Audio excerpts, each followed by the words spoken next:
ये मेरी एप्लीकेशन है, इसमें कोई लेटर ऑफ मोटिवेशन नहीं दिया हुआ, ना ही मैंने उसमें कुछ ऐड किया हुआ है, और ये अनएडिटेबल है। और ये मेरा लेटर ऑफ एक्सेप्टेंस जो कि इनकी तरफ से इशू हुआ है। नहीं समझ में आया? चलो कोई मसला नहीं है, डाउनलोड करके दिखाता हूँ आपको।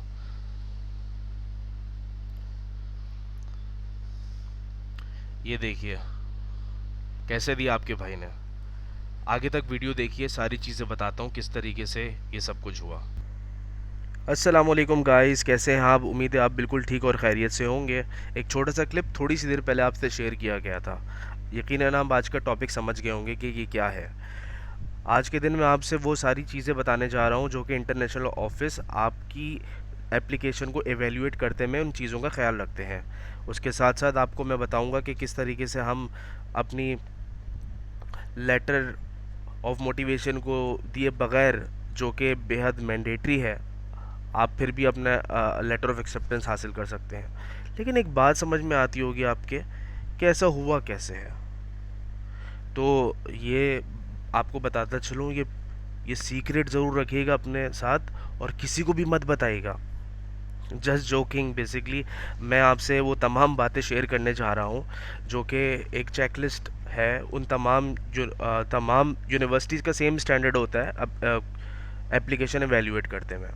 तो आपको सारी चीज़ें एक एक डॉक्यूमेंट आपको बताऊंगा कि किस तरीके से वो आपकी को एवेल्यूएट करते हैं आपके एप्लीकेशन को, और वो किस तरीके से रिज़ल्ट बनाते हैं। तो ये वीडियो ख़ास तौर पर आपकी नहीं है, और अगर आप इन सारी पॉइंट्स पर अमल करेंगे तो यकीनन आप आने वाले वक्त में बहुत कामयाब होंगे, और आपको हर इटालियन यूनिवर्सिटी, चाहे आप कहीं से भी अप्लाई कर रहे हो, आपको वहाँ पर बहुत अच्छा रिस्पॉन्स आएगा। अगर आप इस चैनल पर नए हैं तो प्लीज़ सब्सक्राइब के बटन पर ज़रूर क्लिक कीजिए ताकि आने वाली हर नई वीडियोस की अपडेट्स आपको मिलती रहे। एक और चीज़ आपको बताता चलूँ कि इस वीडियो के बनाने का मकसद प्योरली सिर्फ आपको बताना है कि किस तरीके से आप कुछ पॉइंट्स के ऊपर अमल करके यूनिवर्सिटी ऑफ पलर्मो के अंदर इजीली एडमिशन ले सकते हैं। बताता चलूँ, जब मैं इस यूनिवर्सिटी ऑफ पलर्मो की एप्लीकेशन फिल कर रहा था तो फिर मैंने क्या किया, इनका जो नेक्स्ट का बटन होता है, मुझे नहीं पता था कि वो फिनिश का बटन है। मैंने क्या किया, उनका एक्सीडेंटली नेक्स्ट के बटन पर क्लिक कर दिया, और जिसकी वजह से मैं एप्लीकेशन को एडिट नहीं कर सका। हमेशा जो भी मैंने अब तक मेसेना की हो, चाहे किसी भी यूनिवर्सिटी का हो, हमेशा एप्लीकेशन पोर्टल कहता पहले पूछता है कि क्या वाकई में आपकी एप्लीकेशन सेंड कर दूं, या फिर कोई आप अगर अमेंडमेंट करना चाहते हैं तो आप बैक के बटन दबा सकते हैं। मैंने पूरा सारा का सारा चीज़ें उनको भेज दी थी। अपने जो जो डॉक्यूमेंट्स थे ये आपके सामने एक छोटी सी इनकी ईमेल नज़र आ रही है। एक्सीडेंटली सबमिट मैंने इंटरनेशनल स्टूडेंट को भेज दिया था। अब हुआ क्या, उन्होंने कहा कि भाई आपको ये है कि ईमेल के बारे में उन्होंने मुझे रिस्पॉन्ड दिया कि क्या है सारे का सारा। तो फिर आगे जाकर देखें, इनका जो रिस्पॉन्स आया था, कहने लगा no problem, your application is valid. मैंने कहा ये क्या बात हो गई भाई, समझ नहीं आ रही बात। एप्लीकेशन इज़ वैलिड, मैंने तो लेटर ऑफ मोटिवेशन ही नहीं लगाया इसके अंदर। कुछ दिनों के बाद मुझे ये आता है, this is to inform you that कि ये रेफरेंस नंबर है, ये एक्सेप्टेड हो गया कोऑर्डिनेटर से। मुझे लगा भाई कि ये जो है वो रीओपन हो गई है, जैसे कि यूनिवर्सिटी ऑफ बरगामो के अंदर हुआ था। तो आगे क्या हुआ था ये मैं आपको बताता हूँ, लेकिन इससे पहले आपको ये सारे के सारे जो डॉक्यूमेंट्स जो जो चीज़ें ज़रूरी हैं इस यूनिवर्सिटी में एडमिशन लेने के लिए, ये आपको जानना होगा। तो हम फर्स्टली बात करते हैं कि यूरोपास सीमी फॉर्मेट के बारे में। मैं हमेशा हर स्टूडेंट को रिकमेंड करता हूँ कि वो हमेशा यूरोपास सीवी फॉर्मेट इस्तेमाल करे। इसका मकसद ये है कि ये जो सीवी फॉर्मेट है ये पूरा यूरोपियन यूनियन के अंदर बहुत अच्छी तरीके से रिकगनाइज़ किया जाता है। किसी भी तरीके का अगर कोई आदमी आपको कोई एक मिसाल के तौर पर कोई गलत फॉर्मेट दे तो प्लीज़ आप उसको डिस्कार्ड करें। Avoid using other irrelevant sugary coated formats forwarded by unauthenticated sources. मकसद कहने का ये है कि जैसे कि अगर आपको सीवी की ज़रूरत है तो आप ख़ुद यूरोपास की वेबसाइट से बनाइए। ऐसा करने से होगा क्या कि आपका जो आप ख़ुद अच्छी तरीके से अपनी सीवी को प्रिपेयर कर सकते हैं एज़ कम्पेयर टू अदर, क्योंकि आप अपने स्किल सेट, अपने जो भी अचीवमेंट है उसके बारे में बहुत अच्छी तरीके से जानते हैं। इंटरनेट कैफ़े या फिर किसी दूसरी प्रिंटर शॉप वगैरह जहाँ से फैक्स वगैरह होते हैं, वहाँ पर जाने से गुरेज करें। बिला वजह कोई थर्ड क्लास वो टेम्पलेट आपको पकड़ा देंगे, उनको तो अपनी दिहाड़ी चलानी है, तो इसकी वजह से आपका नुकसान होगा और आपका रिजेक्शन 98% मैं बोलूँगा कि रिजेक्शन इसी वजह से हो रही होती है कि आपकी सीवी की वजह से। इसके साथ साथ दूसरी चीज़ ये है कि आप अपने सीवी के अंदर जब यूरोपास बनाएंगे तो उसमें लिंक्डइन की जो लिंक है वो ज़रूर उसमें अटैच कीजिए। ऐसा करने से पता चलेगा कि एम्प्लॉयर्स को जब उस पर जाकर वो क्लिक करेंगे सॉफ्ट कॉपी पर तो लिंक्डइन के ऊपर विंडो ओपन हो जाएगी। ये एक तरीक़ेकार है कि किस तरीके से यूरोपास की सीवी दिखने में लगती है। ये बहुत ही अच्छा स्टैंडर्ड और बहुत ही मैं कहूँगा कि बहुत ही इजी वे है। मेरी खुद बताता चलूँ कि मेरा खुद सिलेक्शन, मैं एक मल्टीनेशनल कंपनी के अंदर काम कर रहा हूँ, जर्मन मल्टीनेशनल कंपनी के, पिछले 3 साल हो चुके हैं। बाकायदा खुद मेरा सिलेक्शन इस सीवी के बिहाफ पर हुआ था। इसके साथ साथ मूव करते हैं सेकंड पॉइंट की तरफ, लैंग्वेज प्रोफिशिएंसी सर्टिफिकेट्स। हमेशा जितने भी आपके ओरिजिनल सर्टिफिकेट्स हैं उसको पहले आप स्कैन कीजिए और मर्ज करिए एक फ़ाइल के अंदर जो कि पीडीएफ फाइल होती है। आप गूगल पर जाकर मर्ज टू पीडीएफ आप कर सकते हैं, जेपैग टू पीडीएफ कर सकते हैं, उन सबको मर्ज कर लीजिए। उनके अंदर फर्स्टली आपके पास आएगा medium of instruction certificate which is issued by school या फिर कॉलेज। फिर उसके साथ साथ आप यूनिवर्सिटी का भी मीडियम ऑफ इंस्ट्रक्शन सर्टिफिकेट लगाइए, और आइल्स या टोफिल आपने कंप्लीट किए हैं तो आप ज़रूर उसमें अटैच कीजिए। इसके साथ साथ ये चीज़ बताता चलूँ आपको कि अगर आपने अदर दैन इंग्लिश के अलावा आपके पास कोई प्रोफिशेंसी लेवल है, फॉर एग्जांपल अगर आपने यूडेमी से कोई कोर्स किया हुआ है या फिर कोर्सेरा से कोई कोर्स किया हुआ है जर्मन या इटालियन का, आप वो ज़रूर उसमें अटैच कीजिए। इटालियन, अगर आप इटालियन और जर्मन लैंग्वेज सीखेंगे तो इससे आपके चांसेस की जो एप्लीकेशन की एक्सेप्टेंस की चांसेस जो हैं वो ज़्यादा बढ़ जाएंगे। आइल्स दिखने में इस तरीके से होता है, प्रीवियस वीडियोस के अंदर भी आपको बताया जा चुका है। इसके साथ साथ ये है कि आपको जितनी भी आपने अगर अपनी एकेडमिक बैकग्राउंड के अंदर, एकेडमिक एजुकेशन बैकग्राउंड में अगर आपने कोई स्कॉलरशिप अचीव करी है या फिर आपको कोई स्टडी ग्रांट्स अता किए गए हैं तो आप उसको ज़रूर मेंशन कीजिए। अगर मिसाल के तौर पर आपने मेरिट बेस्ड स्कॉलरशिप हासिल करी वो तो आप लिखेंगे, लेकिन अगर आपने नीड बेस्ड स्कॉलरशिप ज़रूर लिखी अगर अचीव की है तो उसका भी ज़रूर लिखिए। इसका रीज़न ये है कि नीड बेस्ड स्कॉलरशिप फर्दर आपको आपके प्रोफाइल को अपग्रेड करती है, बूस्ट अप करती है। इसका रीज़न ये है कि जिसको भी नीड बेस्ड स्कॉलरशिप दी जाती है वो फाइनेंशियल बैकग्राउंड के बिहाफ पर तो दी जाती है, इनकम ब्रैकेट के ऊपर, लेकिन जितने भी एकेडमिक बैकग्राउंड जितनी भी आपको एकेडमिक स्कॉलरशिप मिल रही होती हैं, इससे पहले एक कमेटी बैठती है, वो सारी की सारी आपकी एकेडमिक बैकग्राउंड के एवेल्यूएट करने के बाद कि ये बंदा स्टडीज़ में पढ़ना चाहता है, स्टडीज़ में अच्छा है, ये बंदा आगे पढ़ के ये इसमें ये पोटेंशियल हो सकता है, तो उसके बिहाफ पर वो डिसीजन मेकिंग करते हैं। तो नीड बेस्ड स्कॉलरशिप ज़रूर इसमें ऐड कीजिए। तो ये मैं आपको बताना चाह रहा हूँ इस बारे में कि स्कॉलरशिप रिस्पेक्ट कोई सी भी हो आप ज़रूर इसमें ऐड कीजिए। अगर कम्युनिटी बेस्ड स्कॉलरशिप्स मिली तो आप वो ज़रूर ऐड कीजिए, ठीक है। और इसके साथ साथ मैं सर्टिफिकेशंस के बारे में बात करूँगा आपसे कि अगर आपने ऑनलाइन कोर्सेज़ भी किए हैं और उसकी सर्टिफिकेट्स आपको मिले हैं, ठीक है, आप उसमें ज़रूर ऐड कीजिए। अगर आपने फ़ेस टू फेस लर्निंग के अंदर कोई कोर्स वगैरह किया है, ठीक है, वो ज़रूर इसमें ऐड कीजिए। समर स्कूल एक बहुत ही कॉमन कॉन्सेप्ट है।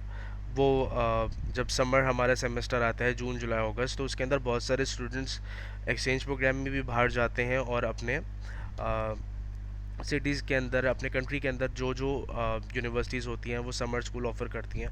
अगर आपने वो अटेंड किया है तो आप ज़रूर इसमें मेंशन कीजिए। अगर क्रेडिट आवर आपने कोर्सेज़ कंप्लीट किए हैं, फॉर एग्जांपल मेरे केस में मैंने एंटरप्रेन्योरशिप समर स्कूल किया था जो कि समर स्कूल के अंदर भी आता है और वो 3 क्रेडिट आवर कोर्स था, तो वो एक तरह का प्लस पॉइंट हुआ था, मैंने वो अटैच किया था। अगर आपने इसके अलावा कोई दूसरे अदर कोर्सेज़ किए हुए हैं जैसे कि यूडेमी से, कोर्सेरा से, तो आप उसमें ज़रूर अटैच कीजिए, ठीक है। सबसे इम्पॉर्टेंट चीज़ आपकी तो प्रोफाइल होती है, लेकिन आपके प्रोफाइल को फर्दर एडिशनल पॉइंट्स ऐड करने के लिए आपके प्रोफेसर्स, आपके एम्प्लॉयर्स का भी हाथ होता है। आप अपने एम्प्लॉयर से रिक्वेस्ट कर सकते हैं कि काइंडली मुझे लेटर ऑफ रिकमेंडेशन इशू कीजिए अपने मेरी हायर स्टडीज़ के लिए। इसका रीज़न ये है कि जब आपका प्रोफेसर और एम्प्लॉयर एक तरह का जब ये लेटर ऑफ रिकमेंडेशन इशू करता है तो उसमें ऑथेंटिसिटी आ जाती है कि ये बच्चा वाकई में पढ़ने के लायक पढ़ना चाहते हैं या फिर नहीं। फर्दर और ये जो एकेडमिक एवेल्यूएशन जब हो रही होती है इंटरनेशनल ऑफिस, ये कभी कभार रेफरेंसेस को कॉल करके उनसे फीडबैक भी लेते हैं, थ्रू ईमेल और थ्रू फ़ोन कॉल, और उसके साथ साथ जब वो प्रोवाइड करते हैं तो उससे बहुत ज़्यादा इम्पैक्ट पड़ता है। मैंने सेम टू सेम ऐसा किया था। मैंने लेटर ऑफ रिकमेंडेशन या फिर आप उसको कहते हैं लेटर ऑफ रेफरेंस, मैंने ये दोनों अपने सॉफ्ट कॉपी के अंदर अटैच करके सारी की सारी जितने भी थे फ्रॉम माई प्रीवियस एम्प्लॉयर जहाँ पर मैंने इंटर्नशिप की थी, करंट एम्प्लॉयर, 2-3 प्रोफेसर, उन सब से मर्ज करके मैंने एक डॉक्यूमेंट बनाया। अगर मिसाल के तौर पर आपने कोई वॉलंटियर या फिर सोशल सर्विसेज की है तो आप ज़रूर इसमें मेंशन कीजिए, मेहरबानी फरमाकर। इससे इम्प्रेशन ये जाता है कि द पर्सन या फिर जो कैंडिडेट होता है ये बिलीव करता है in giving back to the society. ये चाहता है कि हर तरह से हम सोसाइटी में सोसाइटी की मदद करें, और हर काम पैसों के लिए नहीं होता, तो ऑब्वियसली इंटर्नशिप और अनपेड जो भी आपने काम किया आप ज़रूर उसमें मेंशन कीजिए। इससे बहुत एडिशनल आपके सीवी इन्हेंस होती है। ठीक है गाइस, ये था सारी की सारी बातें जिससे आपके लेटर ऑफ एक्सेप्टेंस में मिलने में बहुत ज़्यादा चांसेस बढ़ सकते हैं। लेकिन मैंने आपको बताया नहीं कि क्या क्या चीज़ें थी सारी की सारी, तो आप ज़रूर मेरे साथ रुकिए और मैं आपको मिलता हूँ एडमिशन पोर्टल की तरफ। मैं जा रहा हूँ यहाँ के एडमिशन पोर्टल की तरफ। आप नज़र आ रहा होगा आपको मैंने जैसे थोड़ी सी देर पहले बताया था कि मैंने लैंग्वेज, अगर आपने इटालियन या जर्मन लैंग्वेज की हुई है तो आप ज़रूर उसमें मेंशन कीजिए जैसे मैंने किया था। मैंने 4.5 आवर्स का एक कोर्स कंप्लीट किया था जिसके अंदर मैंने आपको बताया कि किस तरीके से मैंने इटालियन लैंग्वेज की थी। ये बेसिकली बहुत ही शॉर्ट कोर्स था, बहुत ही लिमिटेड कोर्स था, ये एक तरह का मैंने कंप्लीट किया, तो ये मैंने ज़रूर अटैच किया था। इसके साथ साथ देखें यूरो पास के अंदर मैंने कोर्सेज़ कितने किए मैं आपको बताता चलूँ। मैंने सर्टिफिकेशन आप देख रहे हैं मेरे कितने सारे ये बढ़े जा रहे हैं, ये बढ़े जा रहे हैं, ये सारे मैंने यूडेमी से कंप्लीट करे हैं। जब मैंने ये सीवी उनको भेजूंगा ऑब्वियसली, तो जब मेरी एक्स्ट्रा करिकुलर एक्टिविटीज़ जो देखेंगे तो उस पर ऑब्वियसली उनका डिसीजन मेकिंग काफ़ी अच्छा हो जाएगा। और उसके साथ साथ मैंने आपसे क्या कहा था कि अगर आपके पास नीड बेस्ड स्कॉलरशिप या फिर मेरिट बेस्ड स्कॉलरशिप है तो आप ज़रूर उसमें मेंशन कीजिए। जैसे कि मेरे केस में सिंध एंडोमेंट फंड स्कॉलरशिप मुझे 2 मरतबा मिला, तो मैंने ज़रूर उसमें मेंशन किया। ठीक है, तो चले मैं आपको बताता हूँ कैसा था। मैं यहाँ पर आपके सामने यूनिवर्सिटी पोर्टल की तरफ आ रहा हूँ। जब मैं इस पर क्लिक करूँगा ना,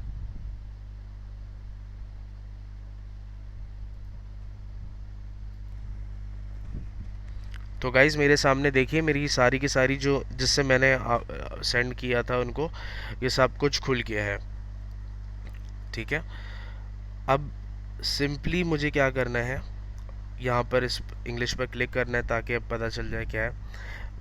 मुझे आपको ये दिखाना है कि किस तरीके से मैंने इस यूनिवर्सिटी के अंदर अप्लाई किया और मुझे किस तरीके से मिल गया। मैंने माई एप्लीकेशन फॉर्म पर मैं गया।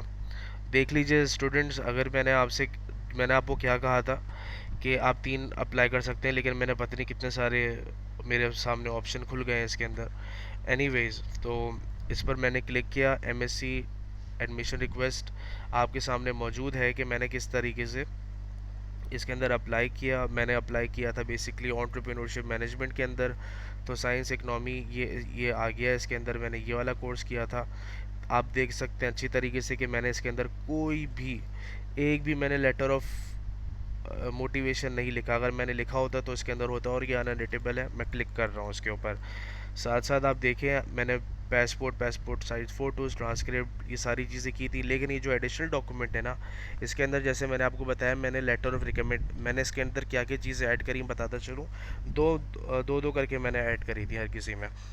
फर्स्ट के अंदर मैंने क्या किया, जितने भी सर्टिफिकेट, लैंग्वेज प्रोफिशिएंसी सर्टिफिकेट्स हो गया हमारे पास, और जितने भी हमारे पास कैरेक्टर सर्टिफिकेट, माइग्रेशन सर्टिफिकेट, इसके तरीके से वॉल्टियर और वॉल्टियर सर्विसेज, और इसके साथ साथ मैंने लेटर ऑफ रिकमेंडेशन की एक फ़ाइल पूरी की पूरी बना दी जो कि हमारे सामने ये ऑप्शनल था। लेकिन आप देख रहे हैं ये ऑप्शनल कितना बड़ा काम आया आगे जाकर, मोटिवेशन लेटर ही नहीं लिखना पड़ा मुझको। सेकंड के अंदर मैंने क्या लिखा था, सेकंड के अंदर मैंने अपने एम्प्लॉयमेंट रिलेटेड जितने भी रिकॉर्ड्स थे वो अटैच किए थे। उसमें क्या क्या था, मेरा जो अप्रेज़ल हुआ था उसके अंदर जो उन्होंने मुझे लेटर ऑफ एप्रिसिएशन इशू किया था वो मैंने इसमें ऐड किया।